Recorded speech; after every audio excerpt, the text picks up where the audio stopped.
Hola amigos, ¿qué tal? Bienvenidos. Qué placer saludarles de nuevo y bueno, tenerlos acá en Respuestas Necesarias en este último episodio, donde vamos a tratar un tema que habíamos tratado de manera muy breve en nuestros viernes espirituales con Chatúrica, pero que bueno, decidimos que el día de hoy queremos profundizar y desarrollar un poco mejor.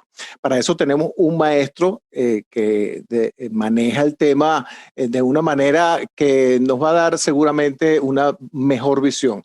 Y sin más, quiero darle ahora entonces el turno a Chatúrica para que ella presente al maestro, ustedes sepan de quién se trata la persona que nos está acompañando hoy. Además, se encuentra uno de nuestros seguidores, quien se ha interesado muchísimo en el tema y quien también tiene preguntas interesantes que hacerles al maestro. Así que bueno, Chatúrica, ¿nos puedes presentar entonces a nuestro invitado de hoy? Bueno, muchas gracias, Víctor, y muchas gracias a ustedes por estar aquí. Yadunandana Swami es un maestro espiritual, practicante de Bhakti Yoga, tiene muchos años practicando Bhakti Yoga y también es muy erudito. Ha dirigido una escuela que tenemos los Hare Krishna en Bélgica, es como una universidad que tenemos en Bélgica de estudios acerca de la filosofía del Bhakti Yoga. Entonces, es un honor para nosotros que él esté aquí con nosotros. Muchas gracias, Maharaj. Gracias, maestro.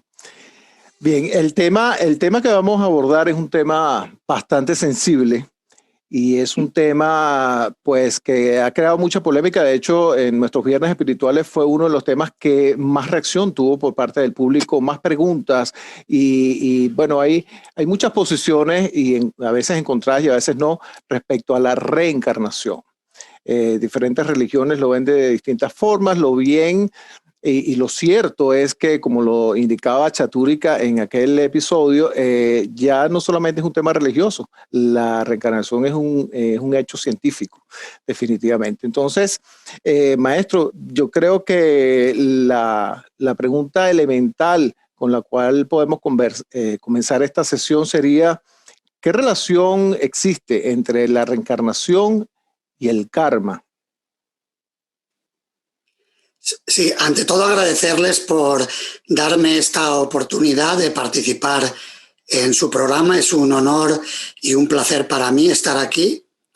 Y pasando a la pregunta, el karma y la reencarnación están estrechamente relacionados.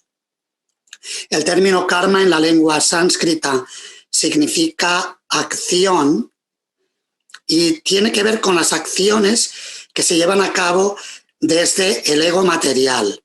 De hecho, según la etimología sánscrita, la palabra karma está compuesta de dos términos, kara con K en sánscrito, que significa hacer, y ma, que significa yo. Yo soy el que hace. Esa mentalidad de actuar desde el ego nos lleva a cabo desarrollar actividades materiales en el mundo. Esas actividades son como semillas.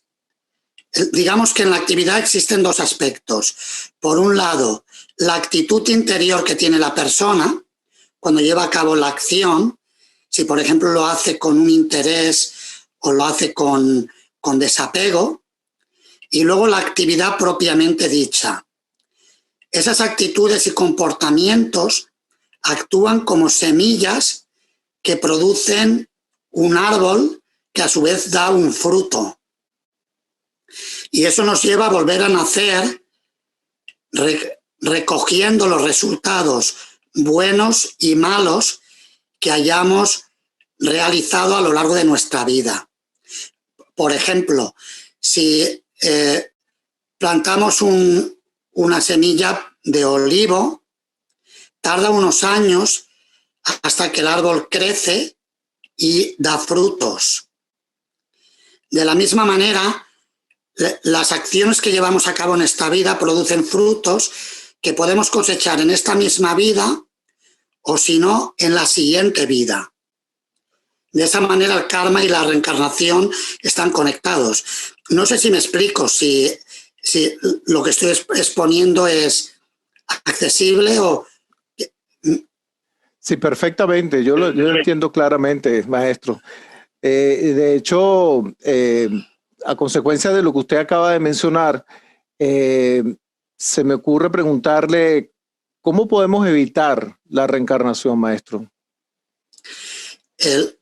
Yo he traído aquí para mostrarles, creo que muchos de los que estén viendo el programa lo conocerán, ese texto, el Bhagavad Gita, es un libro muy importante de la sabiduría que se explica en la literatura sánscrita de los Vedas. El Bhagavad Gita es un texto que narra una conversación que tuvo lugar hace 5.000 años entre Krishna y Arjuna. Krishna es reconocido como la divinidad descendida y que actúa como maestro de la humanidad. Y Arjuna es un príncipe guerrero que le hace preguntas como las que ustedes me están planteando ahora, acerca de cómo acabar con ese ciclo de reencarnaciones. Krishna explica la reencarnación de una forma muy sistemática, pero sobre todo para alcanzar lo que se llama la liberación, es decir, acabar con el ciclo de nacimientos y muertes y el sufrimiento consecuente en estas vidas materiales que las almas eternas experimentamos. Para acabar con ello tenemos que alcanzar un estado de conciencia divina. También a veces se llama conciencia trascendental.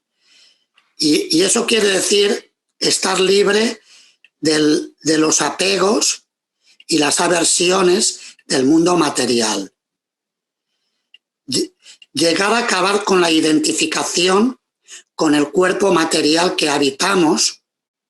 En realidad el cuerpo es un vehículo que utilizamos como aprendizaje en el camino de la existencia de la vida y en el camino de la existencia eterna del alma. Y el Bhagavad Gita recomienda una serie de prácticas espirituales. Habla de lo que utiliza el término yoga, no yoga en el sentido que se entiende en el contexto contemporáneo en muchos lugares. La gente piensa en el yoga como un tipo de gimnasia o de disciplina para tener mejor salud, que por supuesto eso es parte de la práctica del yoga y de la espiritualidad, pero el Bhagavad Gita habla del yoga como un estado de conciencia y una actitud espiritual ante la vida, una actitud sabia ante la vida. Cuando una persona madura en esa sabiduría y en su aplicación práctica de esta sabiduría, puede alcanzar la liberación del ciclo de nacimientos y muertes y no tener que volver a reencarnar, lo cual implica un sufrimiento. Así es, maestro. Ahora, este ciclo de nacimientos y muertes, si lo entendemos como un proceso ascendente o evolutivo, ¿dónde tendría su inicio? ¿En la especie animal más sencilla y cuál sería, digamos, el grado evolutivo mayor antes de llegar a ese estado de conciencia que ya no necesite reencarnar en un cuerpo? ¿Nos podría explicar un poco cuáles son las diferentes etapas o niveles de la reencarnación? Sí, según la literatura clásica sánscrita, la literatura sagrada que explica esta sabiduría, existen muchos tipos de cuerpos. Todo lo que tiene vida manifiesta esa vida debido a la presencia de un alma eterna que activa esa materia y le da conciencia. Y el alma pasa por diferentes tipos de cuerpos. Y ciertamente el comienzo, lo que pasa que ocurre algo que es muy curioso, porque normalmente pensaríamos que se empieza desde abajo de todo y se asciende. Pero en los Vedas, y según explican muchos maestros espirituales de las distintas tradiciones de la filosofía Vedanta, en realidad el alma, cuando desciende del plano trascendental al plano de los mortales, para hablar en nuestros términos, lo hace en un cuerpo, prácticamente hablando, de semidios. Lo que sucede, es decir, es como cuando la gota de agua cae del cielo, cae pura, pero cuando toca la tierra se ensucia. De la misma manera, cuando el alma que viene de la trascendencia entra en el mundo de la energía material, primero viene con un cuerpo muy sutil, muy limpio, pero cuando ve que tiene control sobre diferentes aspectos del universo material, se identifica con ese ego de controlador y empieza a malutilizar su poder. Y eso le lleva a caer. Y ahí sí que cae en cuerpos inferiores y va ascendiendo poco a poco por los diferentes tipos de cuerpos. Del reino vegetal, del reino acuático, del reino de las aves, los mamíferos, etcétera, hasta llegar a los cuerpos humanos. ¿Me explico? O sea, se empieza desde arriba, nos estrellamos y desde ahí tocamos fondo y empezamos a ascender hasta el cuerpo humano. En el cuerpo humano tenemos la oportunidad de salir del ciclo de reencarnaciones. Pero si no aprovechamos esa oportunidad, emprendiendo un camino de sabiduría y de espiritualidad, podemos volver a descender. De la misma manera que para dar un ejemplo terrenal, si una persona que ocupe de responsabilidad en la sociedad, en el ámbito que sea, malutiliza su posición, puede tener que descender.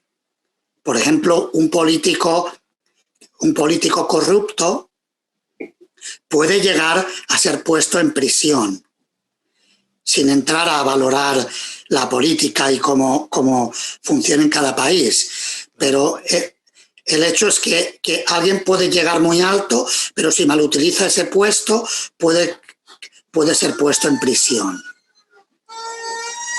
Así es. Maestro, una curiosidad muy personal que yo tengo con respecto a la reencarnación es, ¿qué pasa con estos seres, estas personas que mueren de alguna manera trágica? Mueren en un accidente, mueren asesinados.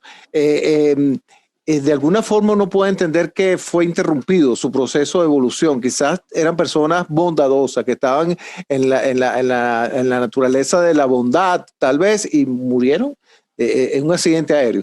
¿Qué pasa aquí con el proceso de la reencarnación?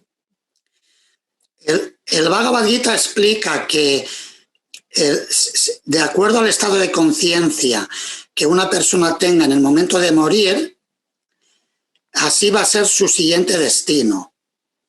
Cuando alguien muere trágicamente, existen posibilidades de que la persona no tenga digamos, el tiempo, la posibilidad de reaccionar para preparar su conciencia de un modo claro y poder partir de este mundo de una forma, podríamos decir, ordenada.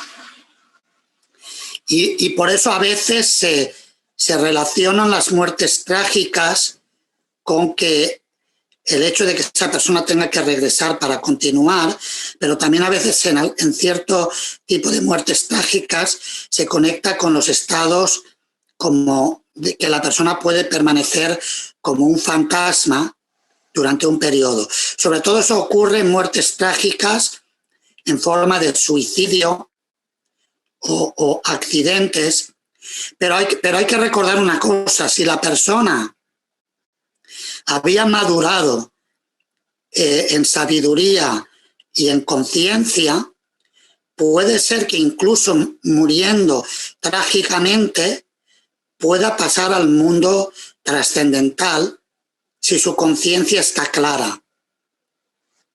Yo, por ejemplo, he tenido experiencia de personas que han tenido un accidente o han estado a punto de tener un accidente, y en el momento que su primera reacción, porque eran personas dedicadas a la espiritualidad, ha sido cantar un mantra en ese momento. Por ejemplo, nosotros cantamos el mantra Hare Krishna. Sí. Y a veces en un momento de peligro la persona canta Hare Krishna y se abandona a este mundo cantando el nombre de Krishna. Según el Bhagavad Gita, tiene acceso al mundo de la trascendencia. Concretamente en el capítulo 8 del Bhagavad Gita, que se titula Alcanzando al Supremo, hay 2 versos que, si me lo permiten, se los leo, que explican este tema. Son los versos número 5 y 6, por si alguien tiene una copia del Bhagavad Gita o lo quiere revisar más tarde. Capítulo 8, versos 5 y 6. Lo que dice ahí, Krishna dice, cualquier estado de existencia que una persona recuerde cuando abandone el cuerpo, ese estado alcanzará sin falta. Y dice, y quien quiera que al final de la vida abandone el cuerpo recordándome únicamente a mí, recordemos que está hablando la divinidad, la trascendencia suprema, está hablando a los mortales. La persona que abandone su vida, el cuerpo, recordándome únicamente a mí, de inmediato alcanza mi naturaleza. De esto no hay ninguna duda. Es muy interesante esa última frase, como que Krishna está diciendo, si alguien tiene duda al respecto, que no se preocupe, que las leyes naturales funcionan así. Aquello que recordemos en el momento final, ese estado alcanzamos. A veces se comenta en distintas filosofías que nos hablan de la reencarnación, se habla de que en los momentos finales la vida de la persona pasa muy rápidamente, como si fuera una película a toda velocidad. Y a mí me llamó la atención una vez hace años que fui a visitar a un amigo que frecuentaba nuestro templo en Madrid y estaba con una enfermedad terminal en el hospital y fui a verle. Había algunos compañeros que estaban turnándose y acompañándole en el hospital para darle apoyo y fuerza en esos últimos días que le quedaban de vida y para que pudiera emprender su viaje de este mundo lo mejor posible.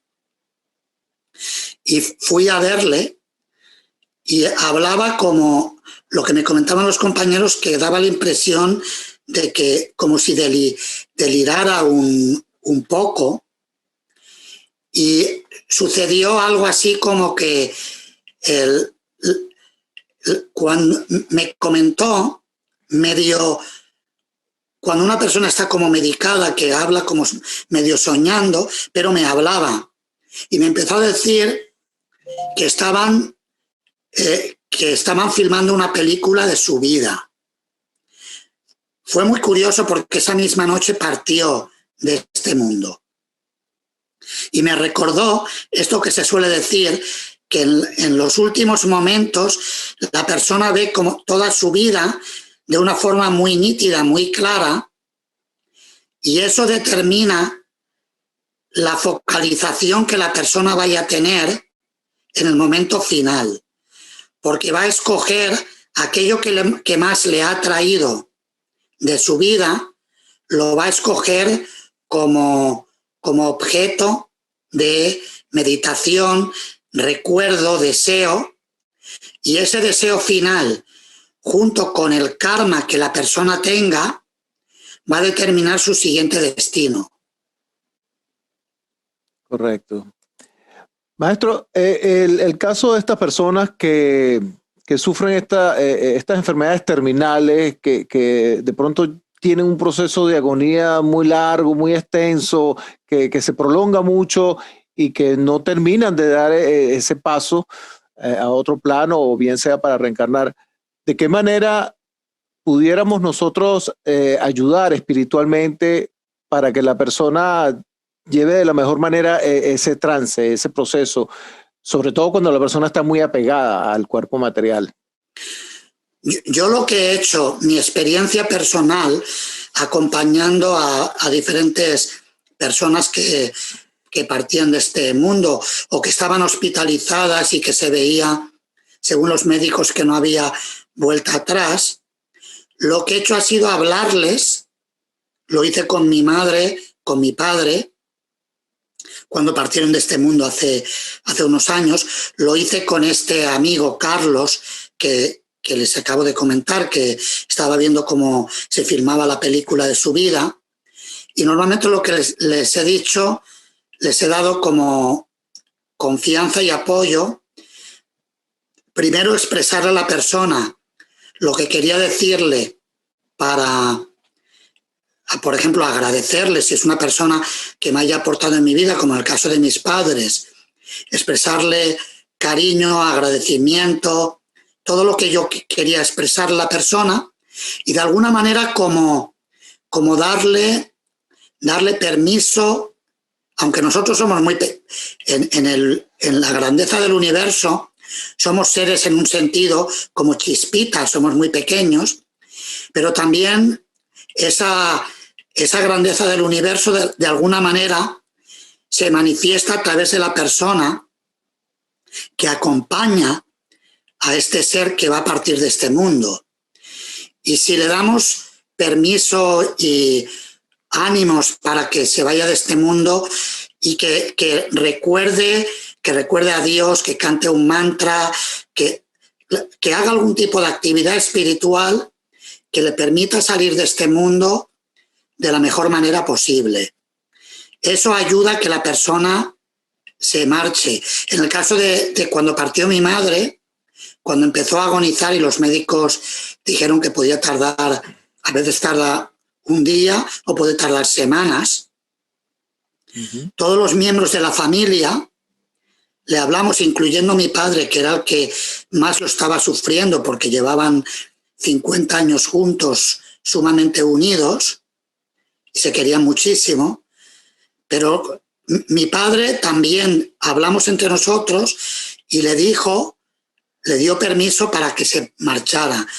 Y a la mañana siguiente ya había partido muy tranquilamente, por lo menos así lo percibieron mis hermanos que estaban en ese turno acompañándola. Es decir, que el acompañar a la persona que está a punto de partir y el darle buenos deseos, bendiciones, sabiduría espiritual, todo eso es importante en ese momento final. Y puede, digamos, reducir la agonía de lo doloroso que puede resultar el partir de este mundo, sobre todo cuando una persona padece una larga enfermedad o una enfermedad dura. Correcto. Muy bien. Bueno, Pedro, te cedo la palabra entonces en representación de nuestros seguidores. Pedro tiene algunas preguntas para el maestro. Bueno, mucho gusto al maestro. Si yo me pongo a preguntar, yo tengo como 200 preguntas. Creo que haría falta como 10 programas. Pero una de las preguntas que me gustaría saber sobre la regresión hipnótica a vidas pasadas como terapeuta, como forma terapéutica. ¿Ves? Esa es una de las preguntas.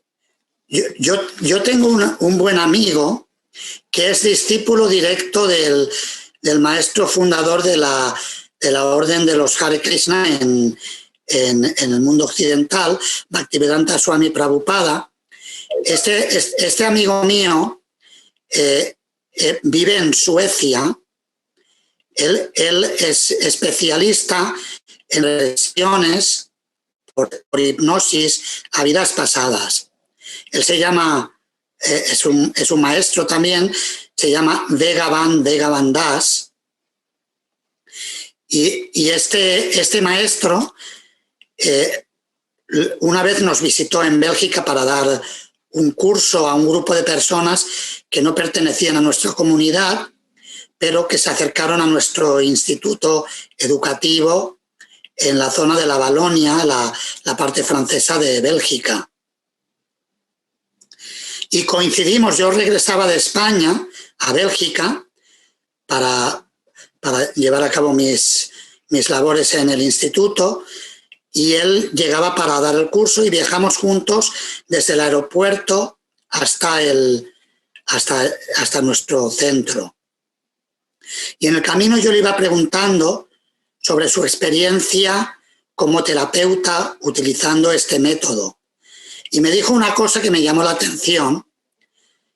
Me dijo, yo no estoy seguro si lo que aparece en las regresiones es exacto, porque él lleva a las personas a vidas anteriores. Dice, yo no estoy seguro que sea exacto, que sea real, que esa persona en la vida anterior fue quien me ha dicho que fue en la regresión. Pero lo que sí que puedo garantizar es que la terapia que yo aplico funciona, y esas personas que tienen ciertos traumas que parecen venir de otras vidas, cuando yo pongo a trabajar el subconsciente de la persona, sucede que se produce una transformación, y esa fobia que tenía o que sentía disminuye o se elimina por completo. Yo tengo años haciendo este tipo de terapias. Ajá. Había pasado.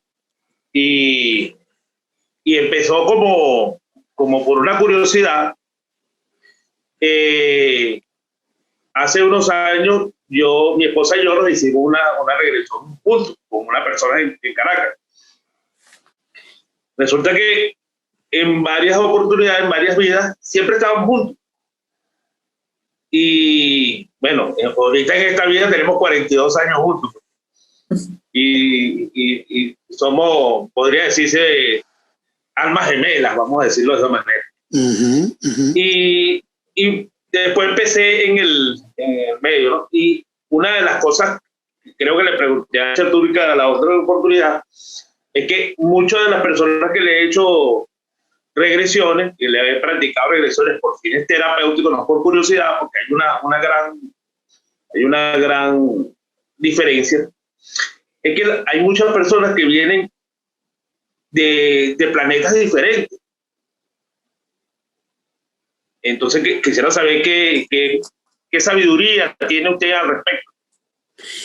Sí, en las escrituras védicas se habla de que hay vida en muchos planetas y que es posible el encontrarse con personas que vengan de otros planetas en una vida siguiente y convivir.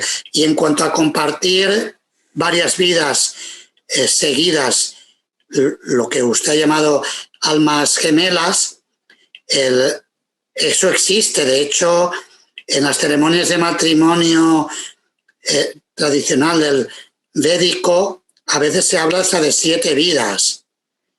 Es decir, que las uniones pueden ir más allá de una vida.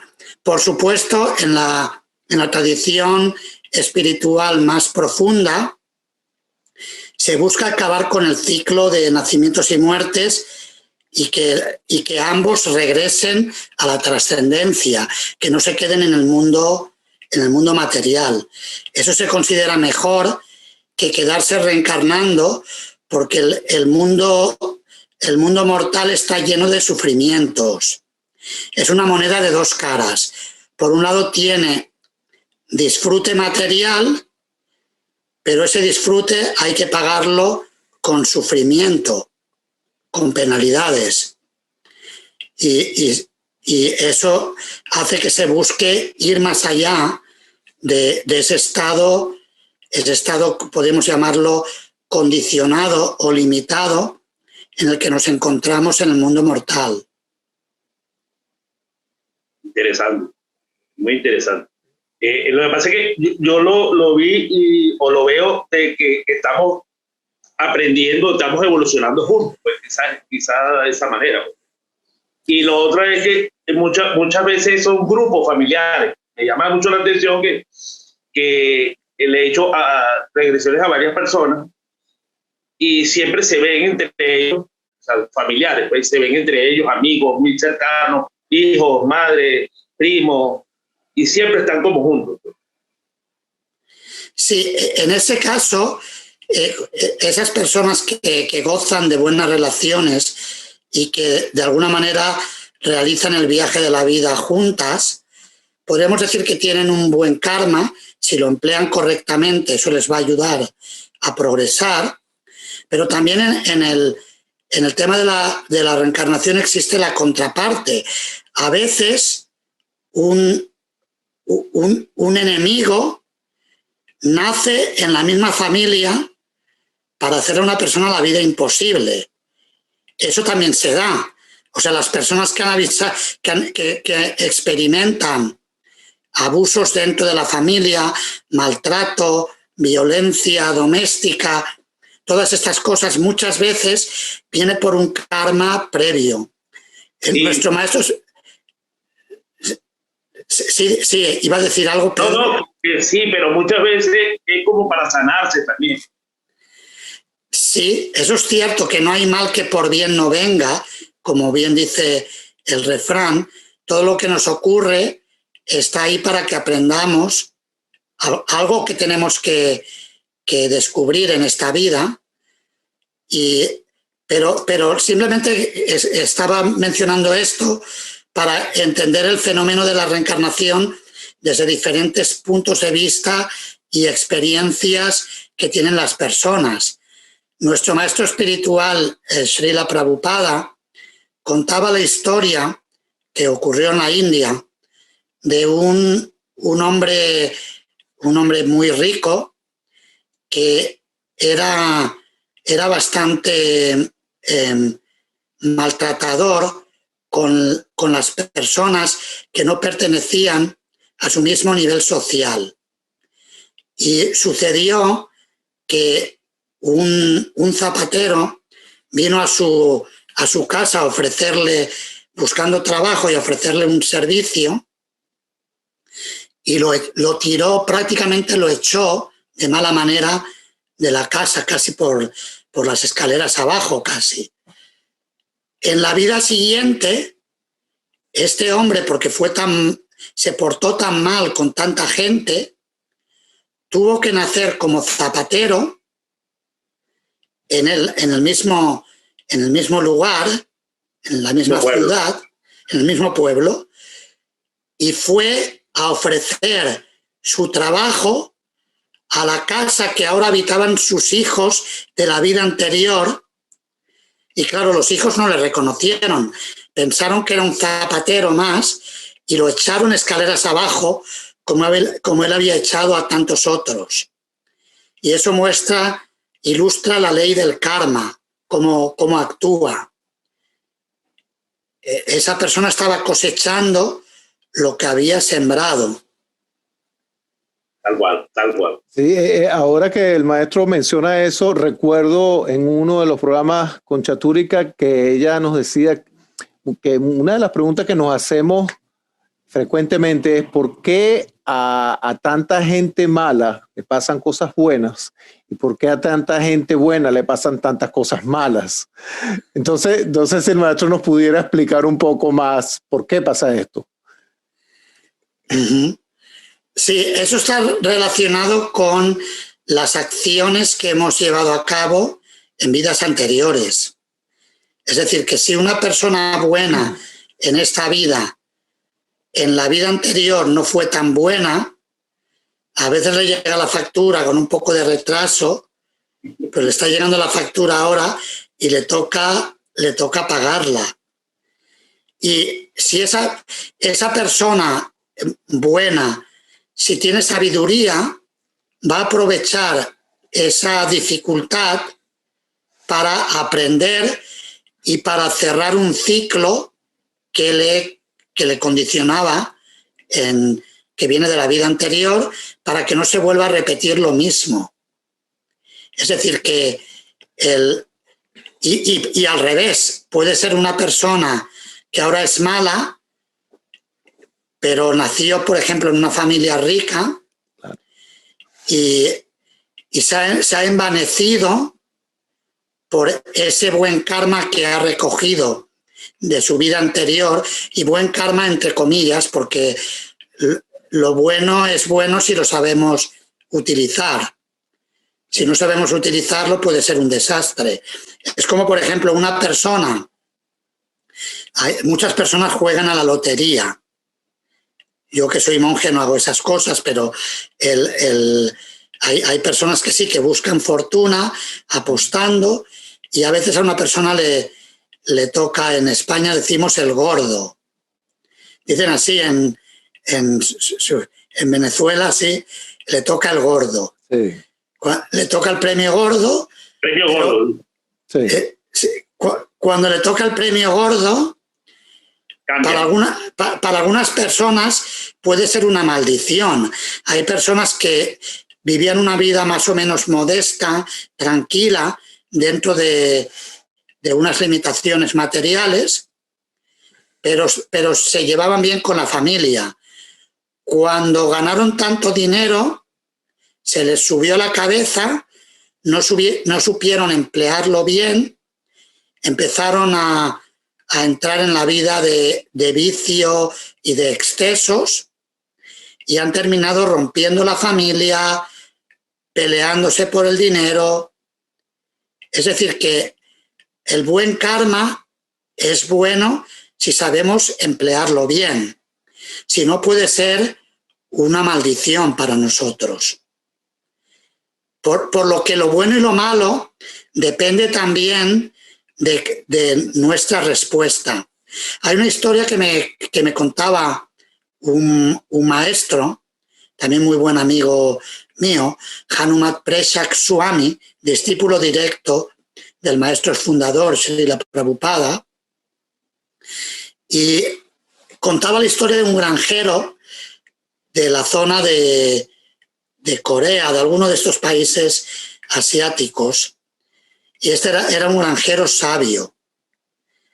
Y sucedió que el granjero tenía un caballo, y en aquella época en su pueblo tener un caballo era como tener un Rolls Royce o un...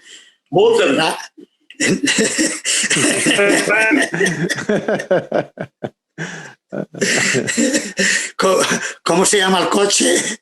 Por el Ferrari, por el caballo. El Ferrari. Sí, como si tuviera un Ferrari. Sí. Entonces la gente venía a hablarle al granjero y le decía: qué suerte que tienes que tienes un caballo. Y el granjero era un granjero sabio y no se le subía a la cabeza que tenía un Ferrari, y decía, puede que sí, puede que no. Al cabo de un tiempo, el caballo se le escapa, se le va y lo pierde. Y la gente del pueblo viene y dice: qué mala suerte que tienes, que tenías un caballo y ahora ya no tienes. Lo has perdido. El granjero sabio le dijo: puede que sí, puede que no. Al cabo de unos días, el caballo se había encontrado con una yegua salvaje en el bosque, y regresa con la yegua, y ahora el granjero tenía 2 caballos. El caballo y la yegua. Y un potro de camino. Un potrito de camino. Efectivamente, muy pronto iba a tener 3. Y la gente viene y le dice: qué suerte que tienes, ahora tienes 2 caballos. El granjero sabio dice: puede que sí, puede que no. El hijo del granjero se pone a domar la yegua y mientras la estaba domando se cae al suelo y se lastima, se rompe una pierna. La gente del pueblo viene y le dice: qué mala suerte que tienes, que ahora tu hijo está lesionado severamente. El granjero sabio responde: puede que sí, puede que no. Al poco tiempo estalla la guerra con el país vecino y el ejército necesita refuerzos y recluta a todos los jóvenes del pueblo menos al hijo del granjero, porque estaba lesionado. Y la gente, todo el pueblo viene a decirle: pero qué suerte que tienes, que ahora tu hijo es el único que no ha ido a la guerra.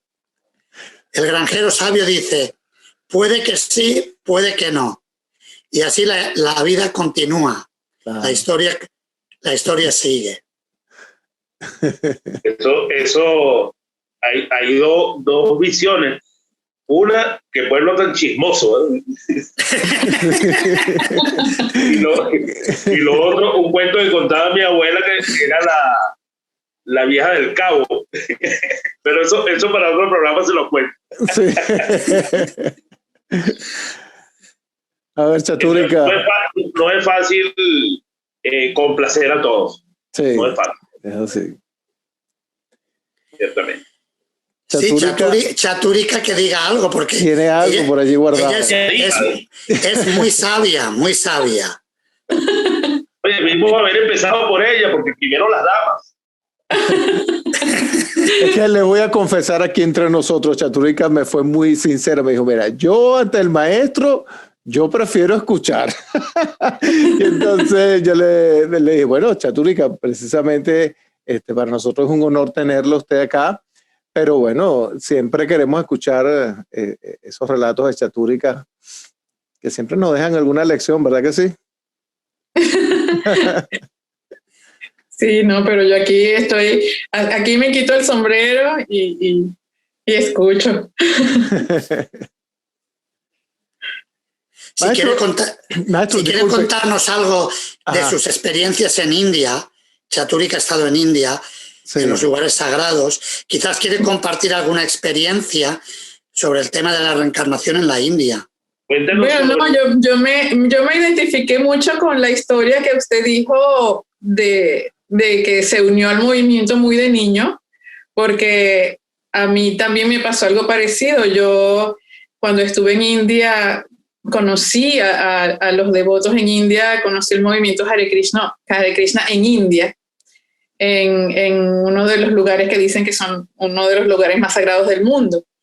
Y recuerdo que fui una vez y luego me fui a Europa y luego volví a ese lugar en India, Brindavan, que es el lugar donde nació Krishna. Y los devotos me decían: no, tú tienes que haber sido devota en otra vida, porque no es normal que alguien conozca el movimiento Hare Krishna en la ciudad más sagrada del mundo, en la ciudad mismo donde nació Krishna. Entonces, eso es algo que yo traigo de otras vidas también, porque en esta no era que yo era chiquita y quería ser monja, no era que yo era chiquita y me gustaba la religión, no, señor.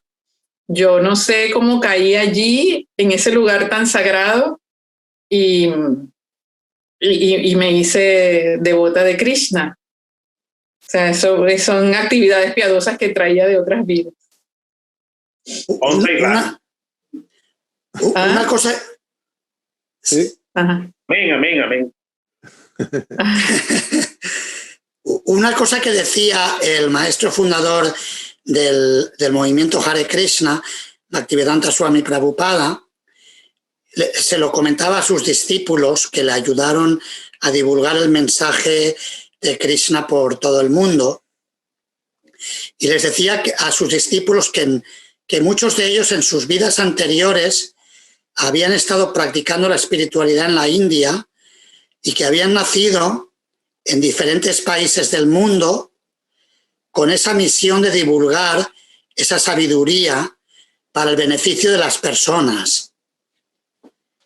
Y es muy posible que en el caso de Chaturika haya sido así. Y por eso se encontró con Krishna en Vrindavan, precisamente. Eso es fuera de serie, es algo extraordinario. Sí, a mi maestro, yo le estaba pidiendo a las deidades que yo quería conocer a un maestro que hablara español. Y en ese mismo, bueno, al día siguiente, creo yo, llegó mi maestro, que es venezolano, y llegó a la India y lo conocí allí. O sea, fueron muchas cosas. Tengo muchos cuentos de mi encuentro con Krishna. Fue muy, muy mágico, muy, muy teatral además, porque yo soy actriz y Krishna me llegó así como por el telón grande. Fue muy bonito. Evidentemente que nada es casual, es causal. Y claro. Estaba puesto para ti, definitivamente. Sí, señor, así es. Maestro, una preguntita nada más que me quedaba con respecto a la cuestión, al tema que estábamos hablando de la reencarnación, y es si siempre la reencarnación va a ser un proceso ascendente, es decir, es posible que nosotros, bueno, usted lo mencionó, pero quisiera que lo aclaráramos mejor. Es posible que pudiésemos retroceder en nuestro proceso evolutivo de acuerdo a nuestro actuar, por ejemplo. Sí, existen dos puntos de vista que se explican en la literatura védica y que coexisten. Por un lado, todo lo que avance una persona en su desarrollo de conciencia, eso permanece y es algo que no se pierde. Por ejemplo, en el capítulo 2 del Bhagavad Gita, Krishna dice que en este camino lo llama el Buddhi Yoga, que es el yoga de la iluminación, de la inteligencia, la inteligencia que se aplica en la vida práctica, en la entrega, en el servicio, en la dedicación. Y en ese camino dice que no hay pérdida ni disminución de ningún tipo y que un pequeño avance que haga la persona le puede proteger del peligro más grande.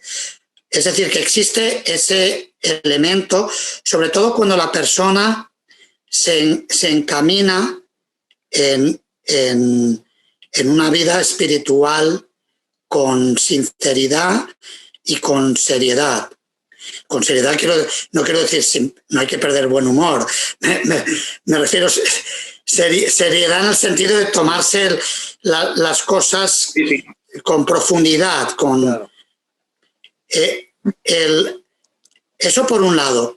Por otro lado, también en las escrituras védicas se explica que si una persona tiene la oportunidad de la vida humana y la malutiliza, eso también le puede llevar a un retroceso, o por lo menos un retroceso aparente, en que tenga que tomar un cuerpo que sea inferior que el humano.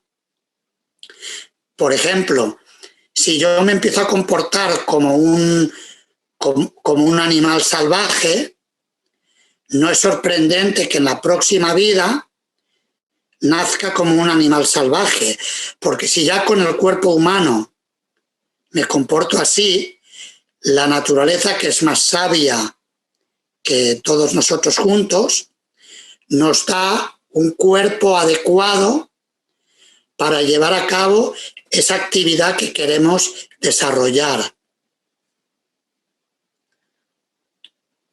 Correcto. Bueno, yo creo que tenemos tiempo para una pregunta más, Pedro. A ver, en la lista que tienes allí, ¿qué más anotaste?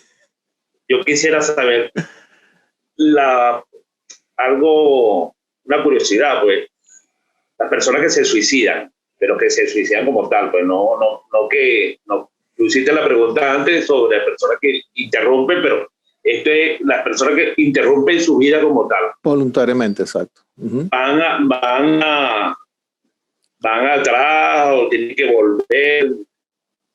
Hábleme algo de eso. Normalmente se suele decir que permanecen como fantasmas durante un tiempo.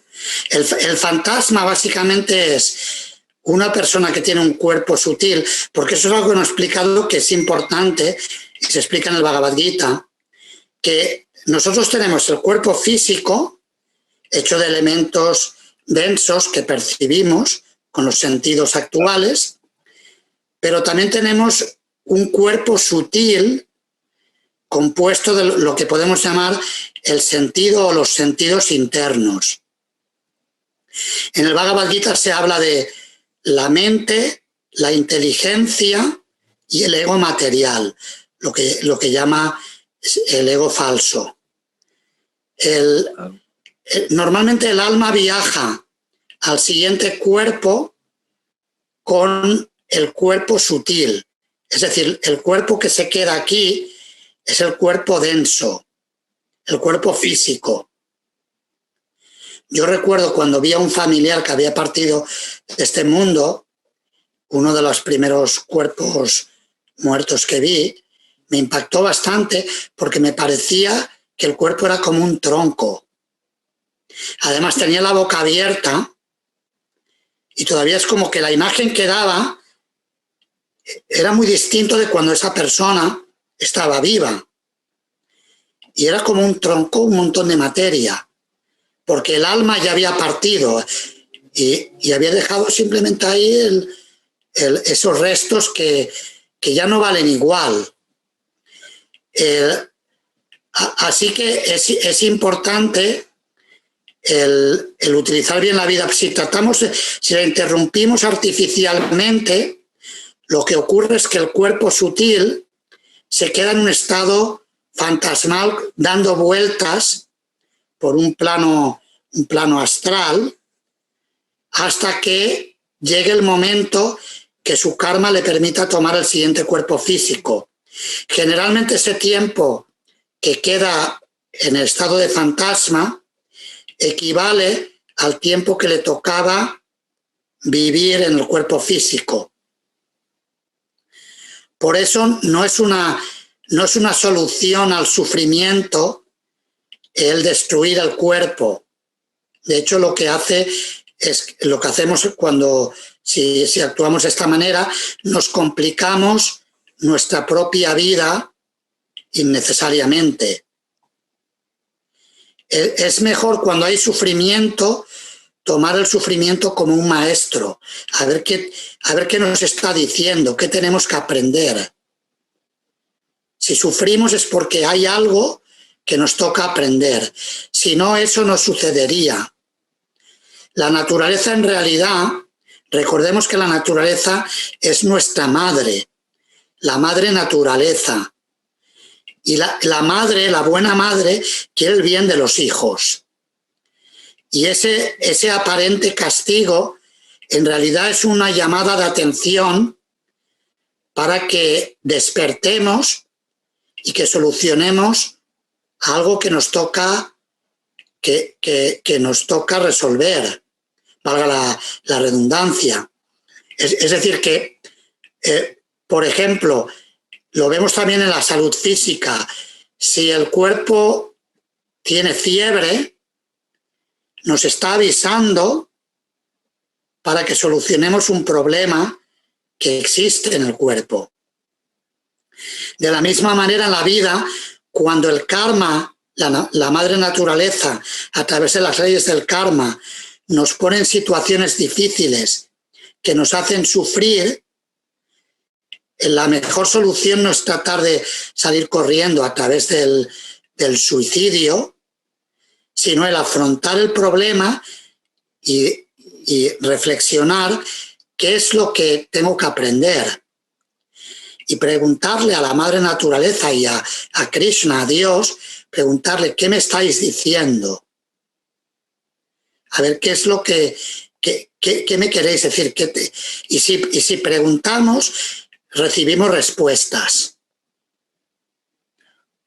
Como Chaturika compartía su experiencia de que ella pidió a Krishna en Vrindavana y al día siguiente ya tenía su maestro y además venezolano. O sea, es que ¿Qué más quiere? No se puede pedir más. Con delivery.